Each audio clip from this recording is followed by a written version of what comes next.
¿Qué tal amigos? ¿Cómo están? Sean bienvenidos a la segunda temporada de Reunidos. Soy Elga Arreategui y me complace tenerlos nuevamente conmigo.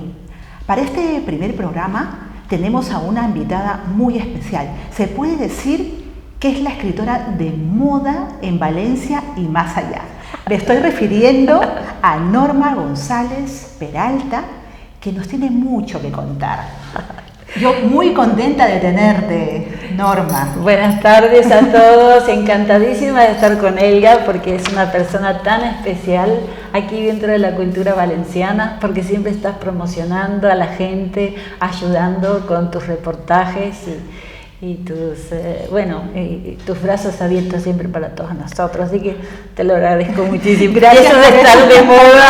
Gracias por esos comentarios, Norma. Es que es verdad, de un tiempo a esta parte vemos a Norma leyendo sus poemas en muchos actos literarios y me ratifico. Eres la chica de moda en Valencia. Sin embargo, Normita querida, desconocemos sobre cuándo empezó tu relación con la poesía. A ver si entramos en materia. La relación con la poesía es de siempre, desde que yo me conozco, digamos, porque desde el momento en que empecé a leer y a escribir, me acuerdo con 6 años haber escrito un poema para mi madre, el Día de la Madre, ¿te acuerdas? Que allí se las composiciones que había en esos países. Sí, poemas. Bueno, y ahí empezó todo durante la escuela primaria, porque también he tenido maestros y profesores muy buenos que incentivaban a los alumnos a trabajar, y yo era una chica, siempre he sido muy curiosa. En Entre Ríos, en Argentina. Sí. Ahí comenzó todo. En Concepción del Uruguay, donde yo nací. Perfecto. Sí, y he tenido esa suerte de tener grandes profesores. Y entre esos profesores, poetas, muchos historiadores y gente muy culta. Entonces, era una... Y te alentaron a escribir, obviamente. Sí, motivaban a los alumnos, ¿no? Y como yo era tan curiosa, eso, pues mira, y participaba en concursos literarios, escolares, claro.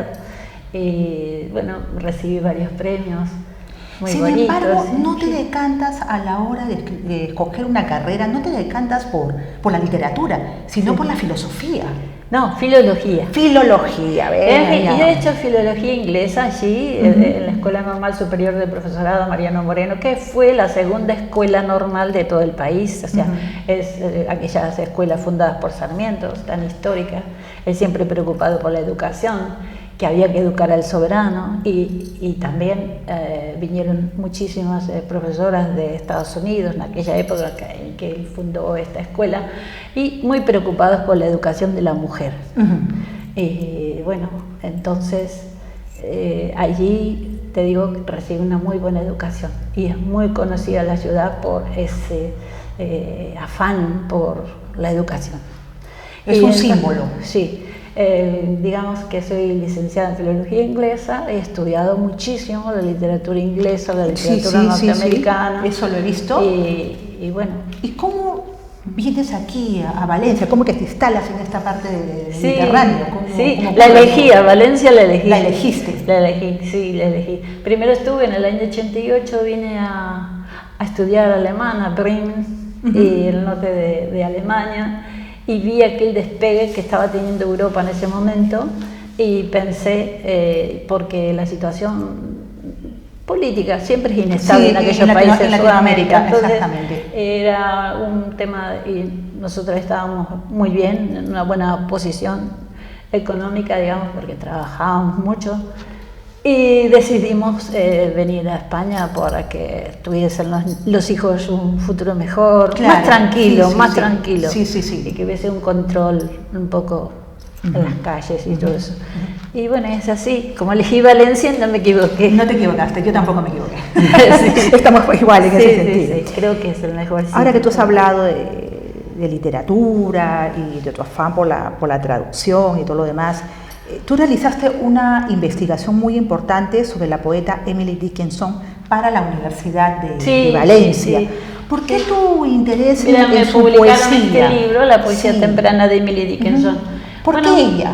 Porque estaba yo en el departamento de literatura norteamericana y me fascinó esta escritora, en el sentido de que Había mucho escrito sobre ella, pero había que estudiar, por ejemplo, los fascículos, porque todos los poemas que se han estudiado eran poemas sueltos, hasta que vino un gran investigador que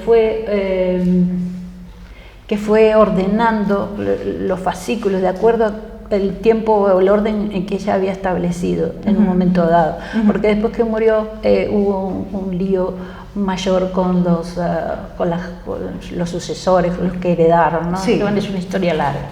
Entonces yo lo que hice es estudiar los fascículos, cada uno de los fascículos, que eran grupos o sets de poemas,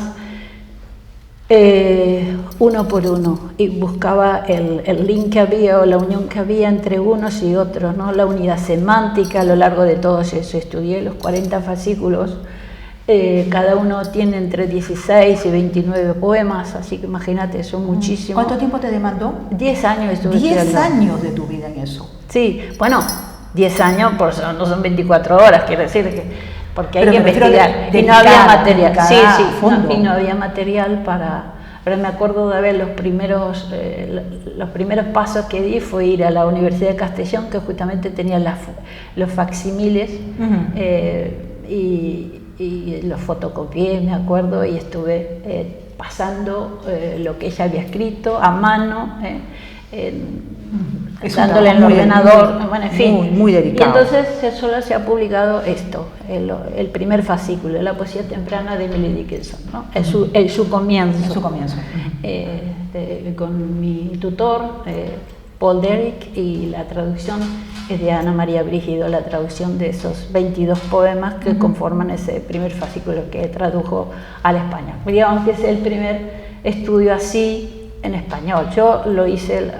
Los estudios los hice en inglés y después traduje en español para esta publicación. Tu compromiso por la educación es firme. Por esa razón elaboraste una serie de contenidos literarios en 9 idiomas para ser utilizado en diversas aulas de la Unión Europea. Cuéntame cómo fue esa experiencia. Pues es un programa precioso, el Convenio 2.1, y resulta que lo hicimos durante 3 años. Entonces tenemos que trabajar historias nacionales, national stories. Entonces aquí no había una historia que nos identificase, entonces me inventé, aparte de haber estudiado unos registros que se parecían a una leyenda, y lo titulé La historia Sagunto Caso, el castillo Sagunto, ¿no? Yo inventé una historia y puse cuestiones relacionadas con la zona, ¿no? Bueno, una historia para niños. Entonces eso lo traduje al inglés y preparé todo material didáctico para aplicarlo en las aulas, y a su vez lo tradujimos varios idiomas, entre 9 idiomas, porque nos reuníamos profesores. Yo iba de aquí de Valencia, de España, y iba otra chica también de Madrid, y después de representantes de Hungría, 2 profesores por país, de Hungría, de Polonia, de Reino Unido, de Irlanda, y bueno, y así di conferencias, y estuvimos en contacto elaborando el proyecto durante 3 años y más que duró. Entonces todo ese material que, por ejemplo, que yo había preparado sobre Valencia, pues porque era también propaganda geográfica, turística, todo claro, un par. Era publicidad. Sí, más todo lo que se pudiese practicar en relación con el lenguaje o la lengua y la fonética en las diversas aulas. Entonces viajábamos 2 veces al año a distintas universidades, y ahí hacíamos una puesta en común de cómo iban las cosas, y luego hacíamos la aplicación. Yo en ese momento trabajaba en la Universidad Católica de Valencia, y en las jornadas de práctica que tenían metodología, los alumnos ejercitaban sobre mis historias y sobre las historias restantes de los diversos países. Fue muy interesante. Norma, tienes varios libros publicados, pero también cerca de una decena de manuscritos inéditos, bilingües. Entre ellos, varios dedicados al haiku. ¿Qué te atrae de él? Y bueno, pues, mira, escribí un libro que se llamaba Instantes, ¿no? Porque es esa necesidad que uno tiene de captar el momento. Entonces me pareció que el haiku era una poesía, una forma de expresar ese momento, ¿no? Sí. Ese momento clave. Y bueno, empecé a escribir el haiku en 5, 7 y 5 sílabas. Por tu cuenta, sin ir a talleres ni nada. Sí, sin ir a talleres, solo que leyendo. Claro, te informabas. Informándome muchísimo y eso. Y en fin, y así empecé. Y ahí los tengo, porque lo que me falta es tiempo para poder ordenar todo ese material para publicar. Por eso hay muchísimo material inédito. ¿Se puede decir que esa es tu parte más espiritual, tu compromiso con el yo o con el universo? Sí, puede ser, porque es fascinante esa necesidad que tú tienes de expresar en palabras lo que ves, lo que sientes, ¿no? Claro. Y llegas a un punto que dices, bueno, voy a explorar, a ver, formas en claro, que es una yo forma pueda, de meditación, sí, ¿no? No, de meditación, sino de expresar eso que tenés dentro, ¿no? La parte interior tuya. Y realmente siempre te faltan las palabras, no hay palabras, ¿no? Para poder expresar lo que estás sintiendo. Claro, ese momento. Sí. Uno de tus poemarios, A Rosalía in Memoriam, escrito en 3 idiomas, español, gallego y español, tuvo una enorme aceptación. Sí. Sí, por estos lares y más allá, porque también viajaste con ese libro. ¿Cómo nació la idea de dedicarle este libro a esta gran poeta gallega? A Rosalía, mira, yo tengo mi abuelo, que es por parte de mi madre, que es originario de Galicia, ¿no? Entonces, yo tuve al principio, bueno, estuve aquí mucho tiempo trabajando y decidimos luego hacer un viaje con unos compañeros de profesores y nos fuimos a Galicia. Cuando llego a Galicia sientes la impresión de haber estado ahí ya. No sé si te ha pasado alguna vez. Sí, alguna vez me pasó. Y tú dices, pero yo estuve aquí, bueno, en fin.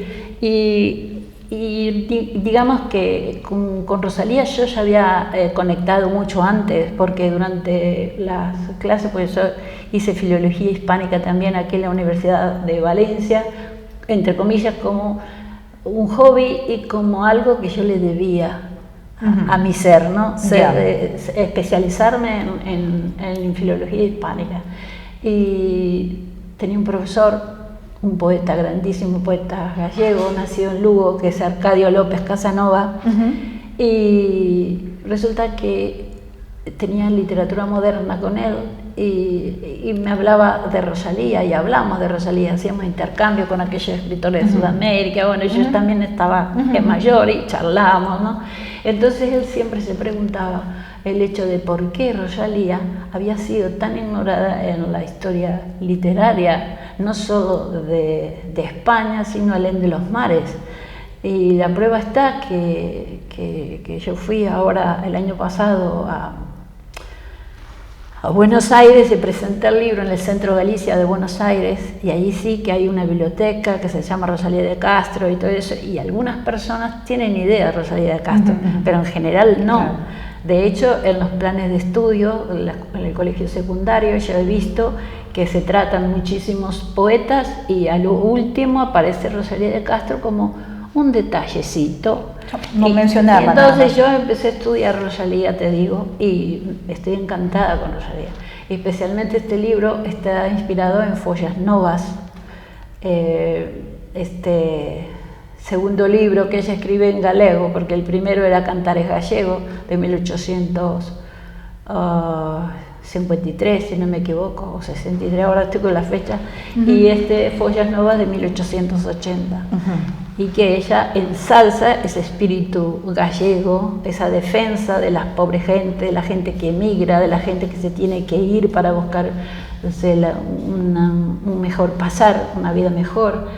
Ella defendía a estas personas trabajadoras y también defendía a la mujer.